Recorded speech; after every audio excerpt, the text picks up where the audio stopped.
Assalamu alaikum wa rahmatullahi ta'ala wa barakatuh. Voici une histoire touchante dans laquelle beaucoup de frères et sœurs pourront s'identifier. Allah subhanahu wa ta'ala aime ceux qui reviennent à lui par un repentir sincère. Et n'oubliez pas que chaque âme goûtera la mort. Ce n'est pas l'histoire d'un faux Cheikh Ahmed, ni celle du type qui fait fortune en envoyant cette histoire à des personnes. Si tu l'écoutes ou pas, t'auras rien perdu du tout. Il n'y a pas de malédiction spécifique qui te touchera, ni la mort qui te visitera ce soir, pour autant. C'est l'histoire d'un mec de ton âge. Comme toi, il pense être encore jeune et avoir la vie devant lui. Comme toi, il a quelques petits problèmes qui gâchent son quotidien. Comme toi, il a des accrochages avec la famille. Comme toi, il a peur de rater ses études. Comme toi, il a besoin d'argent. Comme toi, il trouve fatigant le fait de se lever à 7h du matin pour aller à l'école.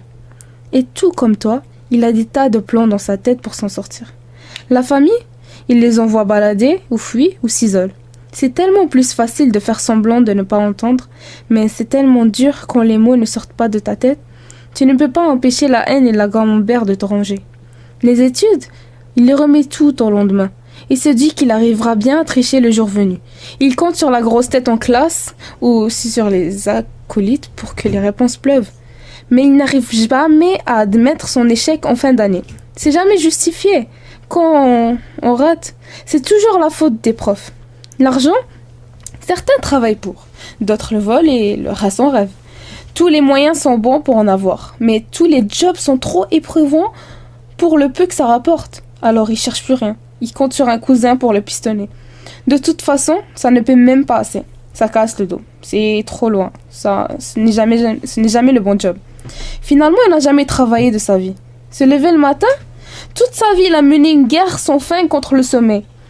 Le moment où on ouvre à peine les yeux, c'est tellement savoureux. En plus, on dirait que c'est à ce moment-là que la couette paraît la plus moelleuse. Chaque jour, il a reporté l'heure du réveil d'une demi-heure, jusqu'au jour où l'heure de sa mort a devancé l'heure du réveil. Cette fois-ci, plus de lutte contre le sommeil. Il reposera jusqu'au jour du jugement. Ce jeune, comme toi, il a supprimé des tas de messages trop ennuyants, trop saoulants, islamiques. Toi qui écoutes cette histoire, tu te dis, c'est encore la même histoire du gars qui meurt à la fin sans avoir prié.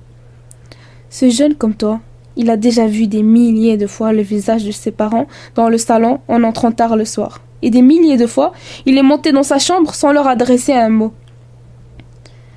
Ce jeune, comme toi, il a déjà refait sa fille future des centaines de fois dans sa tête. Ce jeune comme toi, il a déjà entendu des dizaines de fois ses amis qui l'incitaient à prier et des dizaines de fois l'orgueil l'a rendu sourd. Mais une fois, une seule et unique fois, il a pris la bonne résolution. Il s'est dit, cette fois, je m'accorde à ma foi et je lâche pas, avec la permission d'Allah bien sûr. Il a prié l'Aïcha avant de se coucher. Il a prié le lendemain, il a demandé pardon sincèrement pour toutes les autres journées où il a laissé passer ses prières devant ses yeux sans réagir. Dehors, il a dit salam à des gens qu'il ne connaissait même pas, juste pour le plaisir d'avoir un sourire en retour. Il a donné son repas le midi à un pauvre dans la rue. Il a lu quelques versets du Coran, même s'il était en bégayant ou en accrochant quelques mots, il se corrigeait de toute façon en recommençant jusqu'à terminer une page. Il a appelé la fille avec qui il sortait et lui a expliqué, sans l'insulter ni l'agresser, qu'il devait respecter son créateur. Le musulman demande pardon pour les actes malsains qu'il a commis. Le musulman tient plus à sa chasteté qu'à n'importe quel canon de la beauté. Et même les passions et les démons ne l'en détournent pas. Il lui a avoué que les mecs n'aiment pas, ils désirent. Ils ne donnent pas de l'affection, ils assouvrissent leurs fantasmes. Il ne reste jamais fidèle. Il collectionne les amourettes d'une semaine. En plus, il monte. Même les femmes les écoutent. C'est ça le problème. Car un homme qui fornique, c'est une femme qui y participe. Faut pas se mentir, ni se voiler la face. Aujourd'hui, il y a autant de musulmans que de musulmanes qui commettent ce péché horrible qu'est la fornication. Ils et elles trouvent ça le plus naturel du monde. Mais si on leur apprend que leurs sœurs sont comme eux, ou que leurs mecs les trompent, ils ou elles voient rouge. Ne fais pas aux sœurs des autres ce que tu n'aimerais pas qu'on fasse à ta sœur, à la sienne. Sache qu'on récolte ce qu'on sème. Si on vit une relation fondée sur le mensonge, envers Allah et envers ses parents, on ne doit pas s'étonner de récolter les fruits amers comme la tromperie, les insultes ou une sale réputation. Il a aussi jeté son paquet de cigarettes et son briquet. Il a changé de numéro pour ne garder le contact qu'avec ses vrais amis. Il a supprimé les contacts qu'il ne gardait sur Facebook que pour la drague et les discussions futiles. Ce jeune n'était pas bête. Il voyait bien les choses autour de lui. Il voyait bien que les jeunes musulmans n'avaient plus rien du comportement d'un jeune musulman. Mais la dernière fois qu'il a reçu un message qui l'incitait au bien, il ne s'est pas dit « Mais quel... Laisse-moi vivre ma vie tranquille. C'est que des baratins tout ça. Tout le monde fait comme moi en plus. Il n'y a plus personne de bien. Moi, Inch'Allah, je choisirai moi-même quand je prierai. » Non, il n'a pas dit ça. Il a pris la bonne résolution en lisant ce message. Il a prié directement et n'a pas entendu le lendemain comme certains font l'erreur en se disant « Ah, j'ai pas prié depuis le matin, ça sert à rien maintenant. » Ce jeune est mort à l'âge de 18 ans d'un arrêt cardiaque dans son sommeil. Alhamdoulilah, ce jeune a fait des doigts avec ses propres mots avant de s'endormir. La ilaha illallah Muhammadan Rasulullah. Ya Rabbi, j'ai été parmi les égarés. Pardonne-moi mes péchés.